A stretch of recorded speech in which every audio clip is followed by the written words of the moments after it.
Seguimos en Conexión B, análisis, entrevista. Vamos a cerrar el programa y la semana con nuestro campo innovador, directamente el ingeniero Francisco Javier Ugalde Acosta, investigador del INIFAP del campo experimental Cotaxtla. Paco, adelante, buenas tardes. Buenas tardes, Jorge, y al auditorio de Mar FM. Pues mira, vamos a continuar hoy con la saga que la semana pasada la interrumpimos por este acontecimiento de cosas que suceden al profesionista de la divulgación. Y bueno, vamos a dar continuidad, pues por este asunto del maíz transgénico, que vamos a dejar ya hasta lo último, hasta que se calmen las situaciones, pero primero sí hay que informar a la población del por qué es importante conservar el maíz mexicano. Y ahora vamos a hablar sobre un tema que está ligado pues a unas situaciones de arqueología que son las cuevas del maíz, cápsulas del tiempo. Y bueno, quiero comenzar diciéndoles que, bueno, esto tiene toda una connotación mitológica, pero en el ámbito de las culturas que vivieron en México. Y dice la leyenda de los soles que Quetzalcóatl, que era la serpiente emplumada, hizo que lloviera fuego del cielo durante 312 años, donde la gente comía del grano de los dioses, lo que es el teocintle, ancestro del maíz. Y bueno, el teocintle es un maíz silvestre, es muy parecido a los pastos, es una planta herbácea, puede vivir un año o varios, alcanza alturas hasta de 3 metros y presenta varios tallos ramificados con numerosas mazorquitas que tienen 2 hileras de granos y de estos pueden ser 5 o 8 granos envueltos en una estructura muy endurecida, lo cual si lo comparamos con el maíz que conocemos pues es totalmente diferente, ya que para comenzar la planta de maíz actual es un solo tallo, puede producir una o dos mazorcas en la parte intermedia de la planta. Se menciona que el teocintle se pudo cruzar con el maíz y de ahí empezó a formarse el maíz que conocemos, porque el teocintle pues puede ocasionar descendencia fértil. Y bueno, hemos encontrado similitudes de este maíz que pues pertenece al género Sea maíz, pero en el caso del teocintle pertenece a una subespecie denominada Pardiglumis y es porque tiene unas especies de glumas que envuelven al grano. Hay diferentes sitios de hallazgo de los inicios de la domesticación del maíz, por lo que se considera multicéntrico debido a la movilidad de los primeros grupos sedentarios. Las primeras exploraciones etnobotánicas para conocer el origen del maíz y de la agricultura se centran en las cuevas de Coscatlán, Cihuatotla y de Mitla y Yagul. Les cuento. A principios de 1960, los arqueólogos Richard Stockton McNish y el arqueólogo mexicano Ángel García Cut, en un lugar llamado Cerro Perforado, en Coscatlán, en el valle de Tehuacán, inician excavaciones. Y un 27 de enero de 1960, el guía y trabajador don Pablo Bolaños encuentra debajo de una piedra una mazorquita de maíz no mayor a 1 pulgada. Después, otras más. Fue considerado el hallazgo más importante de la era de la arqueología ligada a la domesticación del maíz. Posiblemente estos, decían en esa época, eran los ancestros del maíz domesticado moderno. Estas pequeñas mazorcas encontradas se llevaron a la Universidad de Harvard y al Museo de Antropología de la Universidad de Michigan para calcular su edad. Concluyeron que eran las mazorcas más antiguas jamás encontradas y era la evidencia del desarrollo de la agricultura por una cultura antigua llamada los Nigwaks, que significa los dueños de las llanuras. A ellos se les atribuye ser los creadores de la cuna de la agricultura, el uso de la sal, la fabricación de cerámica, el proceso de algodón y los sistemas de riego. Indicio del surgimiento de las civilizaciones mesoaméricas, Jorge, que tú conoces por ese rumbo de Coscatlán.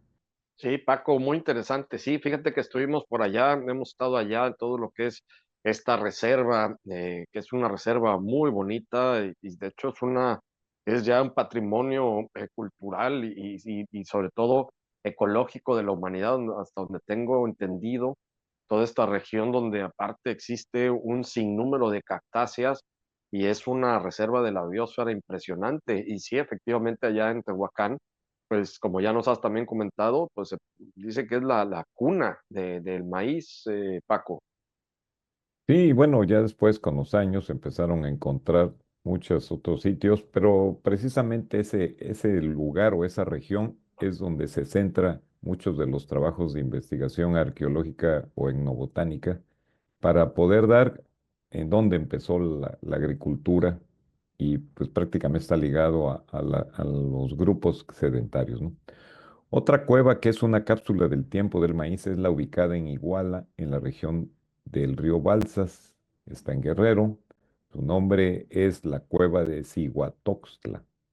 De acuerdo a la evidencia genética del maíz teocintle, raza río Balsas, y a los resultados del radiocarbono de los microfósiles encontrados en los metates durante la molienda y en el carbón utilizado en el proceso de preparación de alimentos, encontraron que en esta cueva pues se ubica la domesticación del maíz entre 8.700 años, lo cual coincide con el trabajo de investigación genética evolutiva del maíz moderno por la arqueobotánica estadounidense Dolores Rita Piperno del Instituto Smithsoniano de Panamá y del Museo Nacional Smithsoniano de la Historia Natural de Washington.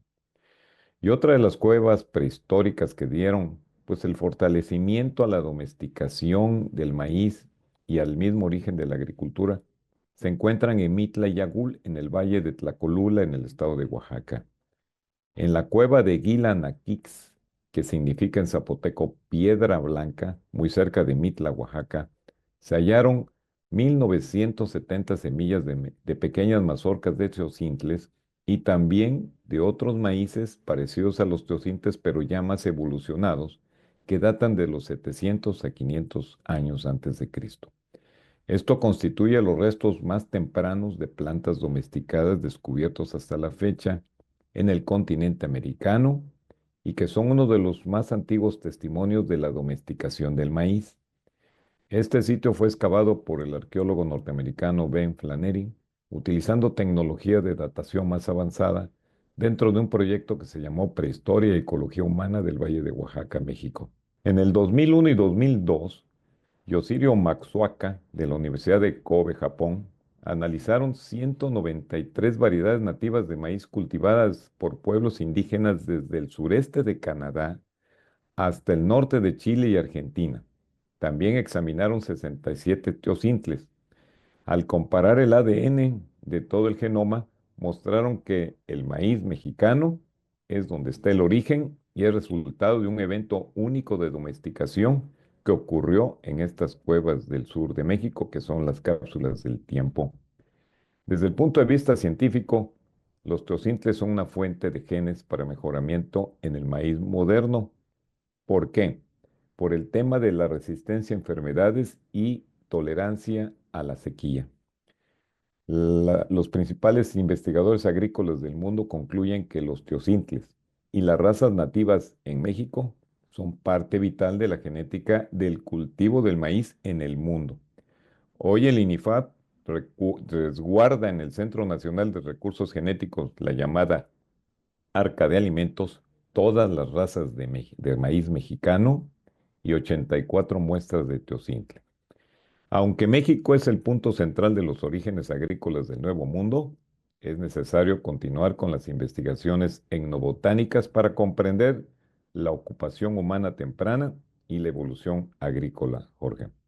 Muy interesante, Paco, todo esto que nos traes, precisamente por toda esta historia que guarda el, lo que es el producto por excelencia de la alimentación mexicana, que es el maíz, que hasta la fecha lo sigue siendo, y como bien lo indicaste al inicio de la sección, la importancia de seguir manteniendo los maíces nativos en nuestro país, y ya nos estarás explicando posteriormente en siguientes programas cuál es esta distorsión que pueda haber o el peligro que puedan tener estos maíces nativos con relación a los maíces transgénicos, Paco. Así es, Jorge. Bueno, pues ya me despido. El maíz teocintle, legado que debemos conservar para siempre. Nos volvemos a encontrar el viernes. Buenas agrotardes. Igualmente, Paco, muchas gracias al ingeniero Francisco Javier Ugalde Acosta, investigador del INFAP del campo experimental Cotaxtla en el campo innovador. Con esto llegamos al final del programa y de la semana. Muchísimas gracias a todos ustedes por su atención. Nos despedimos. Vamos a estar con más Conexión B, análisis, entrevista el próximo lunes en punto de las 5 de la tarde. Pásela muy bien.